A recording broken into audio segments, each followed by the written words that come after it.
Okay, in your homework packet, move forward to this homework 7A. This is an old homework assignment. There are like two 7A homeworks. This one's also labeled 7A from the new textbook. These are questions from the new textbook. But this homework 7A on binary ionic formulas, this is what we just practiced just a minute ago. So on this page, you have several, you have some text that I pulled from one of the older textbooks. And it describes exactly the things that we were talking about. It talks about how ionic compounds are formed. It talks about the rules for naming ionic compounds and the rules for writing formulas for ionic compounds, including the crisscross rule that we talked about right here, crisscross. So what I'd like you to do, now that you know, you should be able to do these without, it shouldn't be that hard to do. I'd like you to go through and write the formulas for the different ionic compound names that are listed here. So, like for example, we'll do the first one together. Lithium oxide, if you remember, the first name is the name for lithium. I don't know if I still have, no, I don't think I do. Let me go get a periodic table.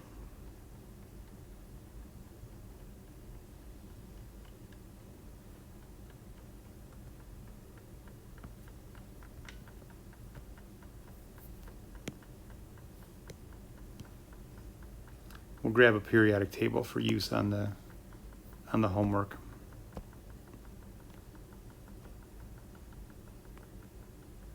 All right, so we'll just put it there for a minute. We're just going to do the first couple anyway, so it can cover up some of this.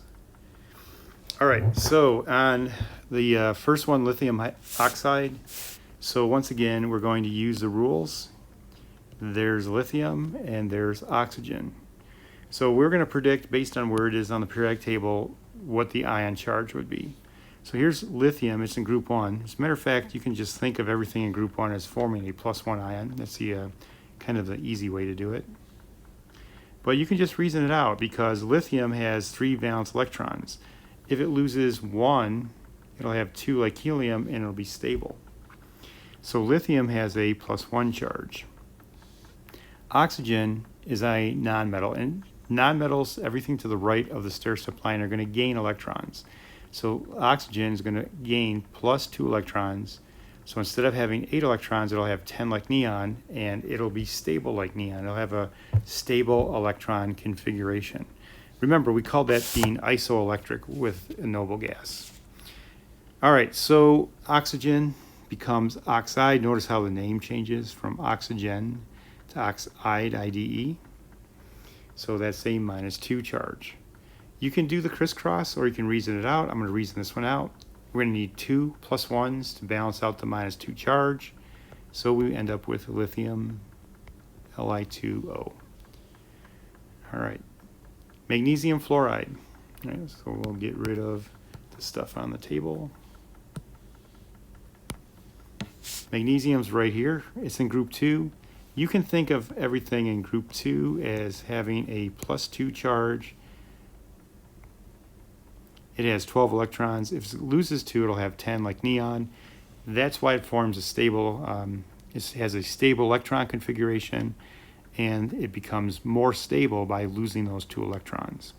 So magnesium will have an Mg +2 charge. Fluorine is right here on the periodic table.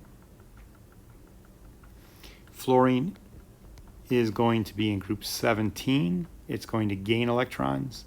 It has 9. If it gains 1 more, it'll have 10. So the fluorine atom becomes the fluoride F-1 ion. This one I'm going to do by crisscross. You can always do by crisscross. So that means that there will be 2 of those for every 1 of those. The formula would actually work out to be MgF2. This would be the ionic compound magnesium fluoride. This one we did already, but we'll just run it through again. Now remember, this time we are using a iron. Okay, we'll just highlight it. Use blue, I guess, for it. Iron is actually a transition element. So you can't go backwards. You can't. A lot of people will try to do this when they first start naming compounds. You cannot go backwards through the D block because of the offset. So we have to be told what ion, what's the charge on the ion for this one. Well, that's what this part of the name is, the Roman numeral. So that would be iron plus 3, and then oxygen, once here again, we would predict from where it is on the periodic table. Being in the S and P block, it makes it easy to actually determine. Oxide would be O minus 2. And I'll do this one. This one's going to be very simple to do by crisscross method. We'll have, whoops, I want this to be consistent. So that will be 2Fe 3O, all right? And if we put the charges up there as a double check,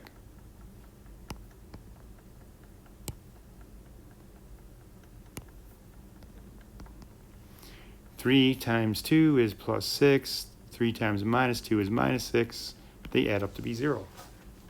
All right, so that's how you get through this part of the homework assignment.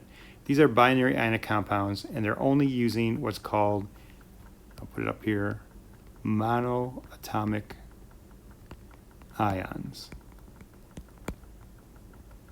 which means 1 atom per ion.